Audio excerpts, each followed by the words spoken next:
ಸಚಿವರ ಭೇಟಿ ಬಳಿಕ ಸಿಎಂ ಭೇಟಿಯಾದ ಪರಂ.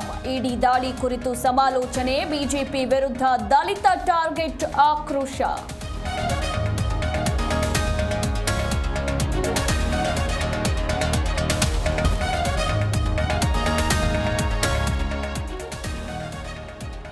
ಮನೆಗೆ ತೆರಳಿ ಗೃಹ ಮಂತ್ರಿಗೆ ಧೈರ್ಯ. ಡಿಕೆಶಿಯಾಗಿ ಸಚಿವರಿಂದ ಆತ್ಮಸ್ಥೈರ್ಯ. ಜೊತೆಗೆ ನಾವಿದ್ದೇವೆಂದು ಅಭಯ.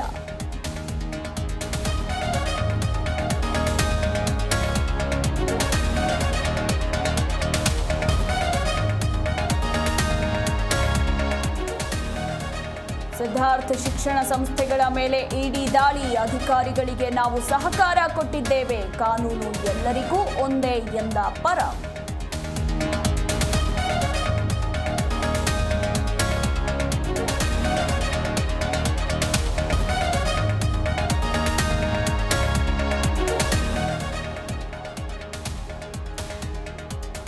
ಸಿದ್ಧಾರ್ಥ ಶಿಕ್ಷಣ ಸಂಸ್ಥೆಗಳ ಮೇಲೆ ಮುಂದುವರಿದ ದಾಳಿ. ತುಮಕೂರು ಸೇರಿ 16 ಕಡೆ ಶೋಧ. ಕೊಪ್ಪಳದ ಕೋಳಿ ಫಾರಂನಲ್ಲೂ ಸರ್ಚಿಂಗ್.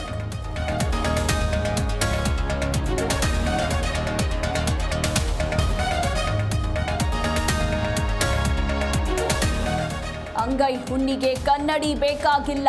ಇಡಿ ದಾಳಿ ರಾಜಕೀಯ ಪ್ರೇರಿತವಾಗಿದೆ. ಬಿಜೆಪಿ ವಿರುದ್ಧ ಕಾಂಗ್ರೆಸ್ ಸಚಿವರ ಕಿಡಿಕಿಡಿ.